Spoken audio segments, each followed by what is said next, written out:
সবাইকে স্বাগতম আজকে আমাদের নতুন ভিডিওতে।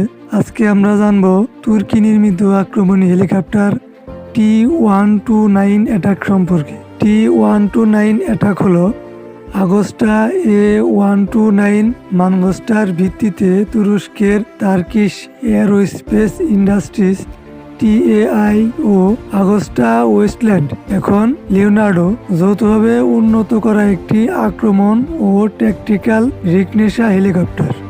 প্রজেক্টটি 2007 সালে শুরু হয় এবং তুরস্কের নিজস্ব সেনা প্রয়োজনে T-129 সিরিয়াল ডেলিভারি 2014 থেকে শুরু করে। T-129 একটি 2 crew tandem seat twin engine আক্রমণ হেলিকপ্টার।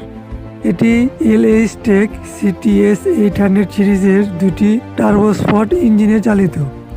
ক্রুজ স্পিড প্রায় 269 কিলোমিটার প্রতি ঘন্টা, অপারেটিং রেঞ্জ প্রায় 560 কিলোমিটার এবং সার্ভিস সিলিং কয়েক হাজার মিটার লেভেলের সক্ষমতার কথা বলা হয়। ডিজাইনটি হট অ্যান্ড হাই কন্ডিশনের জন্য উন্নত করা হয়েছে।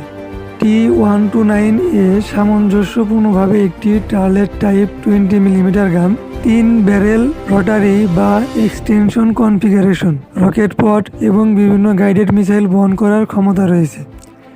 সাধারণত লেড আউটে Roketsan Cirit guided rocket, Roketsan UMTAS অথবা LUMTAS anti tank guided missile ও অন্যান্য মিসাইল থাকতে পারে। কনফিগারেশন অনুযায়ী 16টি সিরিট রকেট, পজিশন কিংবা 8টি UMTAS ধারণ করা যাবে।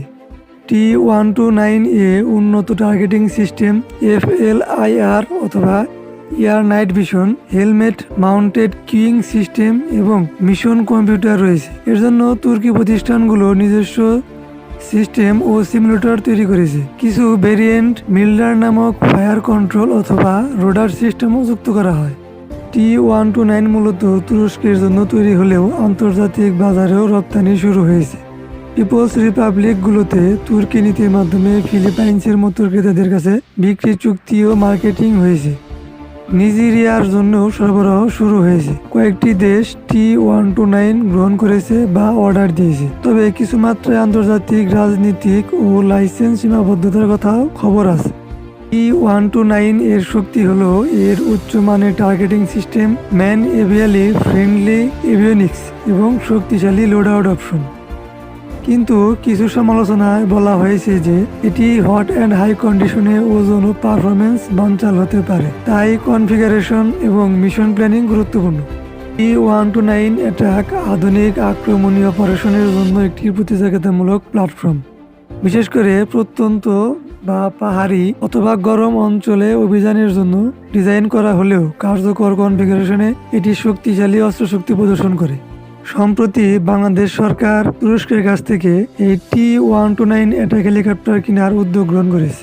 আমাদের দেশের প্রেক্ষাপটে এই হেলিকপ্টারটি কিনা আমাদের জন্য কতটুকু যুক্তিযুক্ত আপনারা কমেন্টে জানাতে পারেন। ভিডিওটি ভালো লাগলে লাইক করবেন, চ্যানেলটি সাবস্ক্রাইব করে আমাদের পাশে থাকবেন।